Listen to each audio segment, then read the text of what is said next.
The remains of Ruapekapeka Pa look down commandingly over the landscape.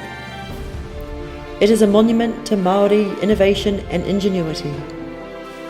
Designed to defy the continued threat of British superiority in terms of numbers and arms, it provokes respect or mana, as Kawati and his supporters created a complex stronghold with a network of bunkers, tunnels, rifle pits and palisades. The original earthworks are the only visible remains of this once mighty pa. Its location, some 20 kilometres inland, stretched the British supply lines to their limits. Forced to travel across rough, untamed countryside, physically dragging their equipment, it took the British 3 weeks to reach their objective, drawing them away from their naval support.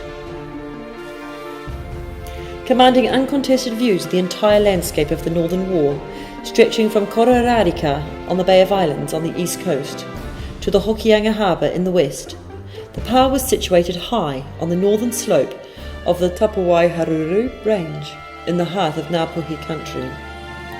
Kawati used this topography to his best advantage.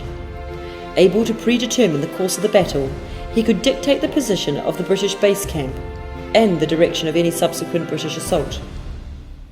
It was a large pa, covering 150 metres by 70 metres, surrounded by 2 rows of palisades measuring up to 5 metres high.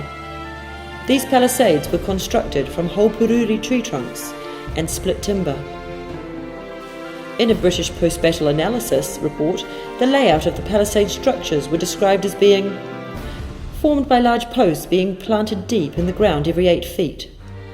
Horizontal pieces were lashed to these, the first about 3 foot from the ground, the second at say 7 feet, the third at 10 feet. Stakes of split wood are fastened to these, perpendicularly, the lower end remaining a foot above the ground to enable the defenders to fire under. The palisades were further lashed together and reinforced with bundles of protective flax padding. This helped to absorb the impact of cannonball or shell, creating an easily repairable hole the size of the ammunition. Behind the 2 walls was a 2-metre wide trench divided into numerous gunfighter pits. When attacked, these defenders could fire through the outer palisade at ground level while remaining well protected from return fire by the earthen walls of the pits and the palisade in front and above them. The alternating earthen projections inside the trench were protection against enfilading fire down the length of the trench. A second line of defenders could be positioned behind the inner embankment. From the same post-battle analysis, the depth and detail of Kawati's defensive plan becomes apparent as every angle of approach is covered. The walls are flanked at the angles, doorways are blinded outside and flanked, and the passage from these into the pa commanded by traverses of palisades and rifle pits. This made a formidable defence system. Inside the pa, none of the traditional buildings were seen. Instead, there were small robust wooden huts, some built above the entrance to a network of underground bomb-proof shelters with interconnecting tunnels.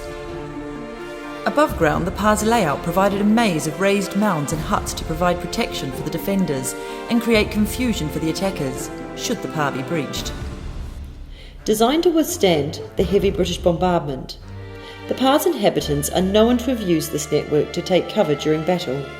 The analogy of a colony of bats has been used in the history books to describe Kawati and his men sheltering together in the dark bunkers, giving the pa its name, Ruapekapeka, the bat's nest. Ruapekapeka pa was nothing like a pa of old, which would have been no defence at all against guns and heavy artillery. Maori quickly adapted their methods of fortification to shield the defenders from musket balls and artillery bombardment. In some ways, the trenches at Ruapekapeka resemble the infamous World War I trench system in Europe. The British, however, underestimated their foe. One of the governor's staff, present at Ruapekapeka, wrote, "It took us many years to learn how to attack a Maori stockade, and we suffered terribly from our rashness and ignorance." Only months before the Battle of Ruapekapeka, the British suffered a disastrous defeat at Ohiwai at the hands of Kawati and his allies. The soldiers were ordered to charge at the pa across open ground and to cut down massive palisades. The Ngāpuhi, waiting in the rifle trench behind the palisade, opened fire point blank at the massive British troops. Within minutes the ground was littered with soldiers, dead and dying. Ruapekapeka was even stronger than that at Ohaiwai. Said Despard after the battle, "The extraordinary strength of this place, particularly in its interior defences, far exceed any idea I could have formed of it."